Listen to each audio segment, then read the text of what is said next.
আসসালামু আলাইকুম। সবাই কেমন আছো বলি ফেলো তো দেখি।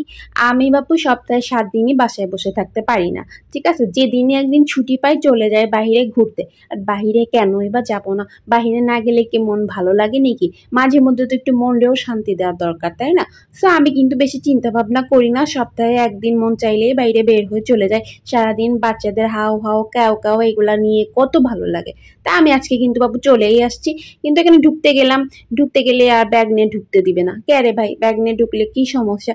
তো ভাবলাম যে যাক, তোদের যখন নিয়ম ব্যাগ রেখে দেয় রেখেই দে। তারপর উপরে চলে আসলাম। মা গো মা, এসে দেখি কত ফুল। দেখে তো মনে হচ্ছিল ফুলের রাজ্যে হারিয়ে গেলাম। ও মা, সামনে তাকায় দেখি শুধু ফুল না, এখানে সব কিছু আছে। এত কাপড় চোপড়, এত কাপড় চোপড় দেখে তো মনে হচ্ছিল ওরে আল্লাহ, এত কাপড় চোপড়ের মধ্যে এখন আমি কোনটা রেখে কোনটা পছন্দ করব। অনেক টেনশন হচ্ছিল মাথায় যে কোনটা রেখে কোনটা নিই। তারপরে চিন্তা করতে করতে দেখতে দেখতে দেখতে দেখতে এ কি করার, আমার তো একটাও পছন্দ হচ্ছে না। এই হয়েছে আমার সমস্যা। মানে এত এত কাপড় থাকলে আমার না বাপু কোনোটাই পছন্দ হয় না।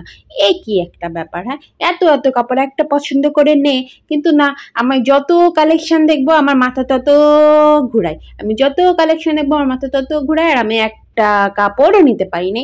যাই হোক, তারপরও চেষ্টা করছিলাম একটা অন্তত কাপড় নেওয়ার জন্য, যাতে মনটা খুব একটু শান্ত হয়। কিন্তু না, মনটারে কোনোভাবেই শান্ত করতে পারলাম না, কারণ আমার একটাও পছন্দ হলো না। তারপরে ধুরো এখান থেকে রাগ করে বের হয়ে চলে গেলাম হচ্ছে বাচ্চাদের সেকশনে। বাচ্চাদের এখানে এসে তো আমার খুব পছন্দ হয়েছে এই বাচ্চাদের সাদা সাদা জামাগুলো। কিন্তু কি করার, আফসোস আমার মেয়ে এত বড় না, আর এই সাইজগুলো অনেক বড়। সর নিতে পারলাম না। এদিকে পোলাটা দেখতেছি মাথায় টুপি পরতেছে, টুপি কিনবে মনে হয়। তো যাই হোক, আমি ভাবলাম বাপু তুমি টুপি দেখতেছো, দেখো আমি যাই তসবির ওইখানে। কারণ আমি কোথাও গেলে তসবি আমার দেখতেই হবে, তসবি কিনতেও আমার খুব ভালো লাগে। আমার এই কালারটা সবসময়ের জন্য অনেক পছন্দের, কিন্তু এই কালারের তসবি কিনতে কিনতে বাসা যেন ভইরা ফেলছে এই কালার কিনে। এই জন্য ওইটাও কিনতে পারলাম না। তারপর চলে আসলাম মন মতো কিছু কেনাকাটা করে বাসায়। এখন দেখাই কি কি কিনছি আমি। এই তো মেয়ের জন্য একটা গার্ডার কিনছি। গার্ডার না কিনলে তো উপায় নাই, নাহলে সারাদিন পাগলের মতো চুলগুলা ছেড়ে রেখে বসে থাকে। ক্লিপও কিনে নিয়ে আসছি 2 সাইডে মারার জন্য। টুথপিক আনছি, মানে টুথপিক তো বাসায় রাখাই যায় না পোলা মায়ের জন্য।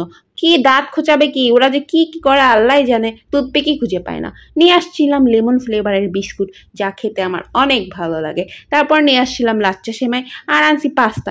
এই পাস্তাটা বাপু আমি কোনোভাবেই ভালো রাখতে পারি না, এটা নষ্ট হবেই হবে। আমার শেষ হওয়ার আগেই পাস্তা নষ্ট হয়ে যায়। এর কি করা যায়, এটার একটু বুদ্ধি দেন তো আপনারা দেখি। আর মেয়ে তো স্লাইম ছাড়া কিছুই কেনে না, শুধু স্লাইমই কিনবে, স্লাইমই কিনবে, যেখানেই যাবে স্লাইম কিনবে। নিয়ে আসছি এবার রাঁধুনির মরিচের গুঁড়া আর বিরিয়ানি, দুইটা দিয়ে এমন বিরিয়ানি রান্না করব না, খেয়ে সবাই তাক লেগে যাবে। ইস, দেখেছো কত কিছু কিনে নিয়ে আসছি, মন আমার এখন অনেক খুশি, বুঝতে পারছো?